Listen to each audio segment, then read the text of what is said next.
Here is a General Electric 3-speed electrically reversible window box fan. I forget what the W number is. I will find out and I will post it into the video box that nobody reads. This is a pretty important fan in my collection because this was my grandfather's fan. I don't remember if he bought it or if it was my great-grandfather that bought it. It probably was my great-grandfather that bought it and then he inherited it. It's been around for as long as I can remember, which would make sense based on the time frame in which I was born and other people died. So I probably inherited it. And I remember seeing this fan all the time over here. This is probably one of the earliest fans that I remember, because he was always using this at their house. It doesn't fit in the windows over there, but he would use it in the hallway a lot. There's two places that it was used that I remember. It used to be in between the living room or the kitchen and the dining room. He would put it there because there was an air conditioner in the dining room, and it was used to push the air from the dining room into the kitchen. And then later on, there was no air, well, there never was until more recently, air conditioners in the bedrooms over there. So at the time, it was just that Carrier International machine in the dining room, and there was no other air conditioner in the house. So he would put this fan in the hallway to move the air from the kitchen down into the bedrooms, and it worked pretty well. And that Carrier International would cool the entire house as long as the air was circulated through well enough. Really quite powerful machine. Anyway, so I remember this one over there all the time, and then I would always take it and use it in my bedroom when I was over there because I liked it. And then at some point over the years, I think somewhere in the late 2000s, I just confiscated it. And it probably was in like 2008 maybe. I remember having it at the other house for a very brief period of time. Anyways, it's a really cool fan. I always found these very aesthetically pleasing. The design is just nice. Very reliable fan, very powerful and very well made. There's a lot of design elements that went into these things that a lot of people don't appreciate. This ring around the guard here, if you're familiar with these fans, you may notice it's not present on the metal ones or the non-reversible ones. The reason for that ring is so that if the fan was running in reverse and it fell and the leading edge of the blade happened to bend forward and hit the guard, it would just bounce off of that ring and survive unscathed rather than getting caught in one of the horizontal bars and shattering. And it does in fact work. It appears, at least off of the scratching on the blades, it appears that it did in fact collide with it once.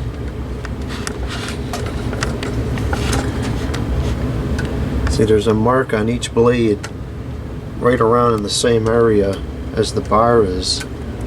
And so it would appear that at some point it had a collision while running in reverse, and the bar completely saved the blade. These are the infamous unibearing motors, which were inherently permanently lubricated. And while that is in one sense a complete pack of baloney, because there's really no such thing as permanent lubrication, it did work to a degree, because these fans are now approaching, these were early 70s models, so these are approaching 50, 60 years old, and by and large they're all still working. Oh, well, not all of them, but there are a lot of them around still, and they're not locking up. The metal ones did tend to have bearing issues after a very, very long time because the blades were not in the best of balance, and they were steel blades, so they're very heavy.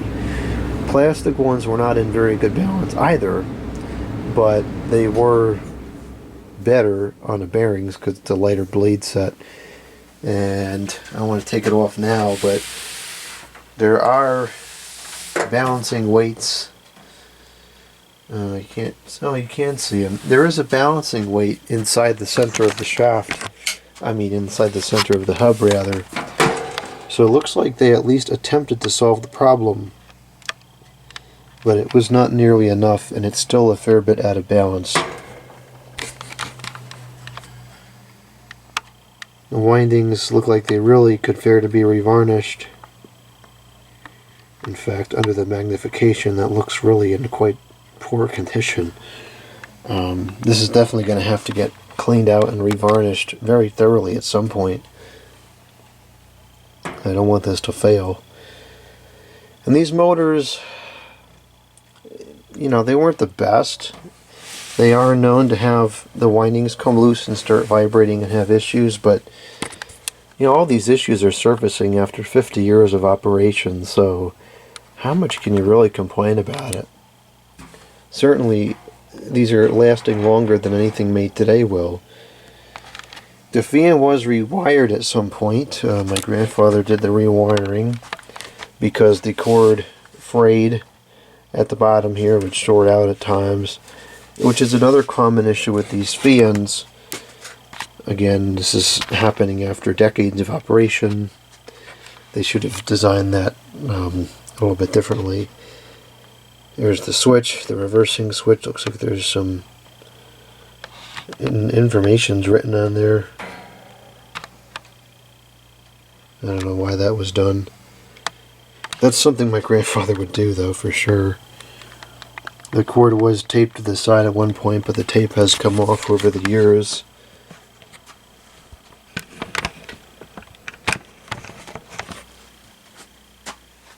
Very heavy fan.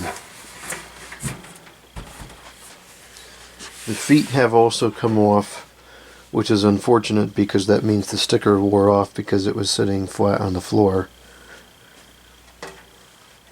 I have the original instruction manual in print format that came with this fan. It's in immaculate condition. I think I did a whole separate video on that manual once, and I scanned it in and did a slideshow. If not, I'll have to do that. Here's the controls. 3-speed, it starts off on low, which I always liked better. And the forward and reverse switch. And as was custom for me at the time, I went around to all the fans at my grandparents' house, and I described on a small sticky piece of paper what they were. And, oh geez. And I also took ownership of the ones that I liked. And this one was on the list.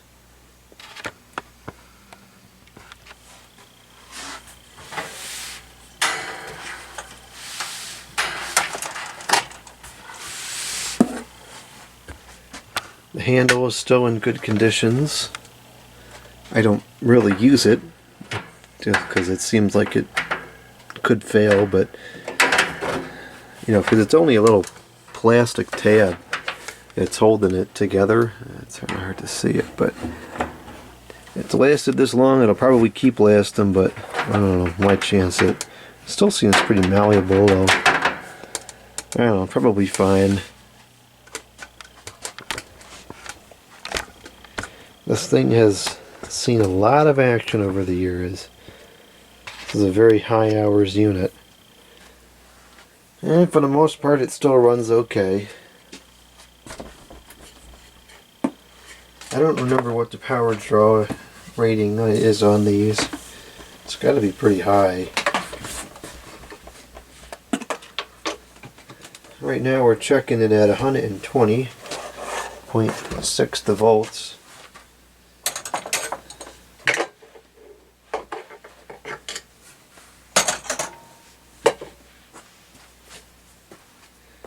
And we'll go over to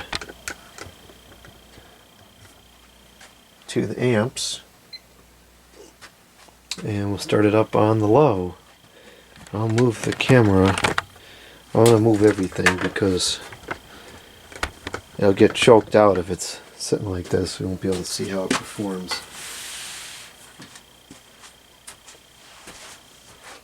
Okay, and now of course the lighting isn't ideal because it's facing away from the light, but whatever. Start it up on low.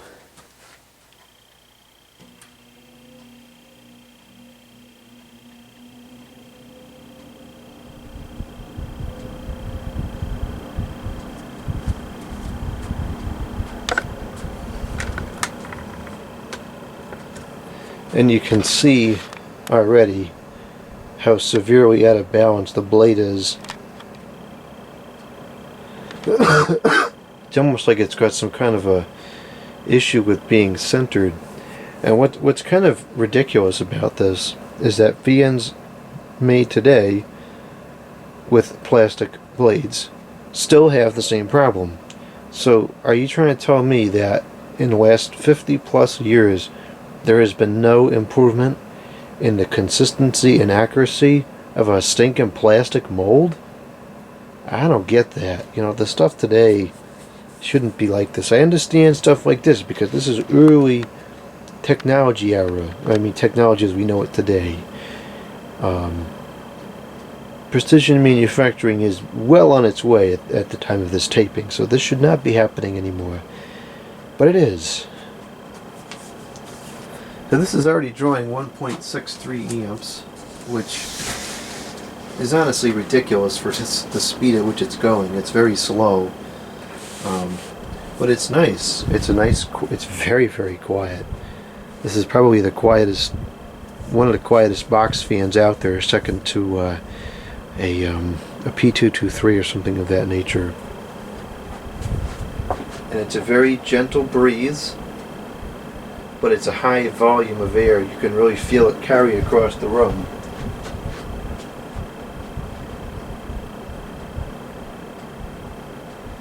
There's air moving all the way across the room. And it's such a gentle, calm breeze.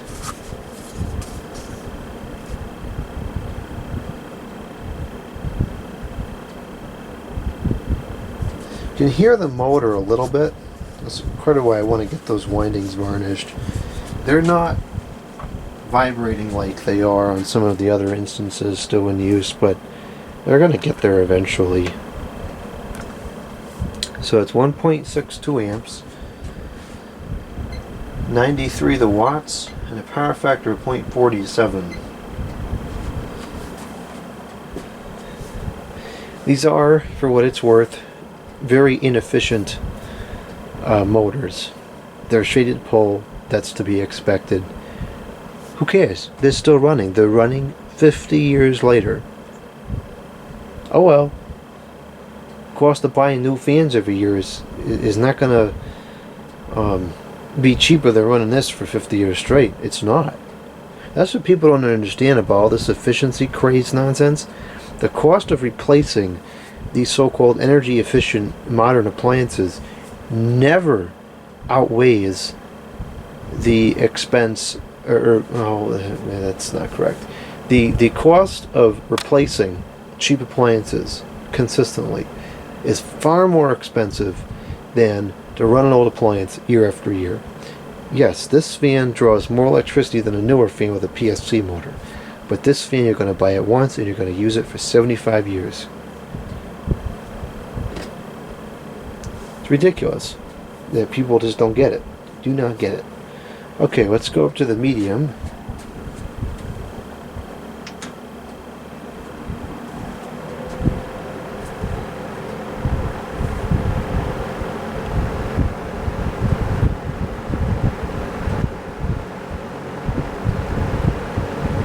It takes a while to get up to speed on medium. And it's been like that for a while. I remember even back in the day my grandfather said to always put it on high for a second to let it get up to speed before going down to medium. Once it heats up, it runs on medium as normal. been like that for a very long time.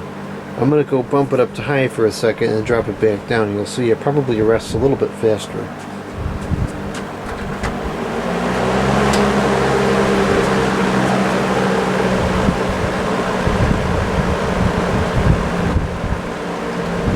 So this is 1.95 amps now,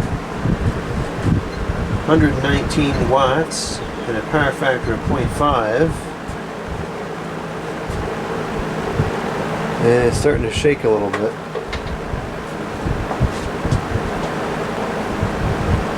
But it's really moving the air.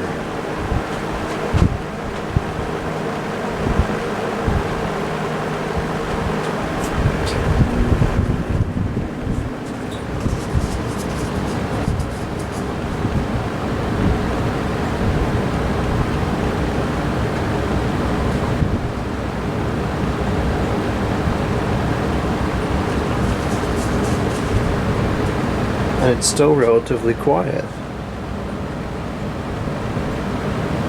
Okay, now we'll go to the high. You can see there was a big jump there. Something's not quite right about that. I don't know. I don't get it. Anyways, you can see it really shaking bad now. I gotta get this balanced. I don't want to run it much like that, because something's gonna end up breaking. I think it's gotten worse over the years. This was stored in the attic for many years, so the blade probably is warped or something.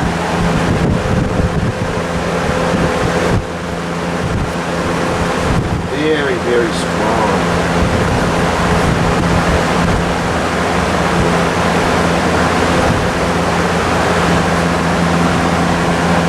These are probably some of the most powerful plastic blade box fans we ever saw.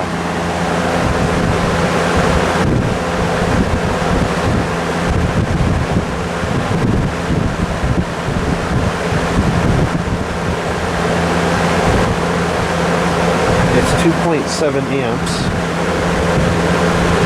176 watts, and a power factor of 0.53. I'm going to cut it off. I gotta get that blade balanced. That's just asking for trouble. But it runs, and it runs good. There were some fans, I would say, like that Lasco Ultra Force box fan from the 90s, and some of the earlier like Weather Shield ones from the very early 2000s. I think those give this a pretty good run for its money and probably move a little bit more air velocity, but I still tend to think that this one has a better volume of air movement. It's also a bigger fan too. I think we're going to see it roll back. Oh, no, we didn't. I thought it was that bad. Yeah, see, there it goes. It's really out of alignment. Okay, now we'll show it on reverse, even though it really is the same thing, but show it anyways.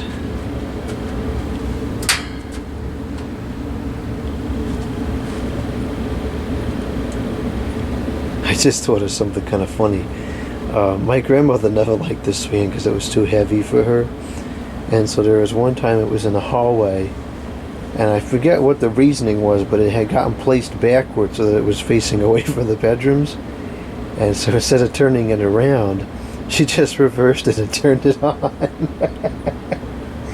Which I guess it makes perfect sense. I mean, there's no reason not to. That's 1.55 amps.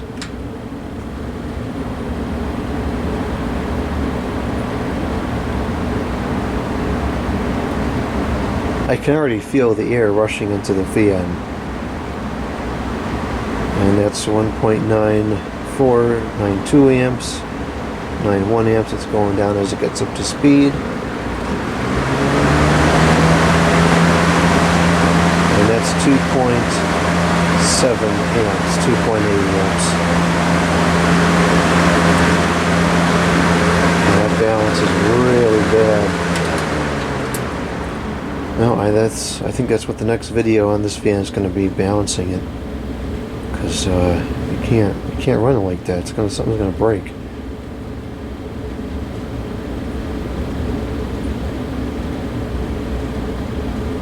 It's going to be kind of difficult to balance this though, because it has that rubber thing on the shaft, the rubber grommet that keeps it on, which I really don't like that system, but that's what it has, and so it's kind of hard to get it on and off, and I worry about that thing breaking. I think what I may do sometime if it does break is I'll tap into the center of the shaft and thread it, and then do like a nut and a washer, or a bolt and a washer rather, to hold it on. Anyways, it's not broken yet, so hopefully it doesn't break and it just keeps working. But we're definitely going to balance this very soon.